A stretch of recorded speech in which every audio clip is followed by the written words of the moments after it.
సూక్ష్మ పరిణామంలో ఉండే చీమ, భారీగా ఉండే ఏనుగు, గొప్పగా ఆలోచించే మనిషి.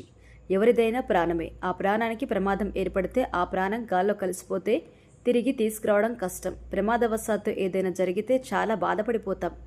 ప్రాణం పోయిందని కన్నీరు పెడతాం. మనుషులే కాదు, జంతువులు కూడా తమ తోటి జంతువుల ప్రాణాలు పోతే కన్నీరు పెడతాయి.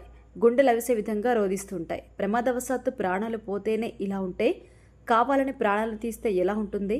ప్రాణాలు కోల్పోతున్న వ్యక్తి బాధ ఎలా ఉంటుంది?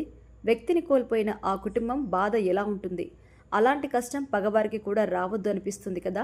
నమ్మిన పాపానికి ఎన్ని సంవత్సరాల పాటు నమ్మిన బంటుగా ఉన్న పాపానికి రాయుడు అనే యువకుడిని శ్రీకాళహస్తి గ్లాస్ పార్టీ మాజీ ఇన్ఛార్జ్ కోట వినుత కొందరు వ్యక్తులు అంతం చేశారు. అంతేకాదు అతని మృతదేహాన్ని చెన్నైలో పడేశారు.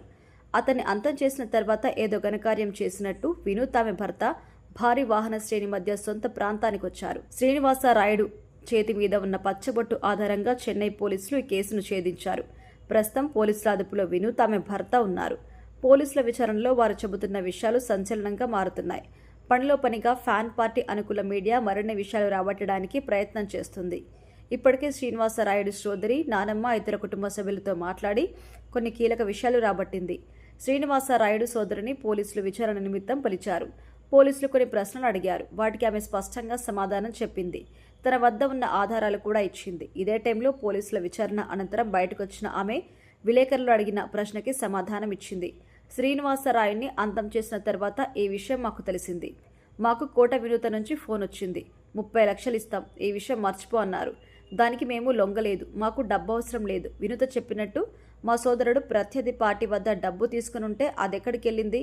ఆ డబ్బు ఏ ఖాతాలో ఉంది? ఒకవేళ ఆయన డబ్బిస్తే ఏ రూపంలో ఇచ్చాడు?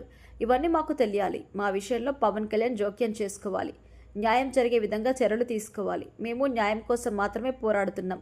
సోదరుడి ప్రాణాల వెల కడుతున్నారు. ఇటువంటి పద్ధతి మంచిది కాదని శ్రీనివాసరాయుడు సోదరి విలేకరులతో పేర్కొంది.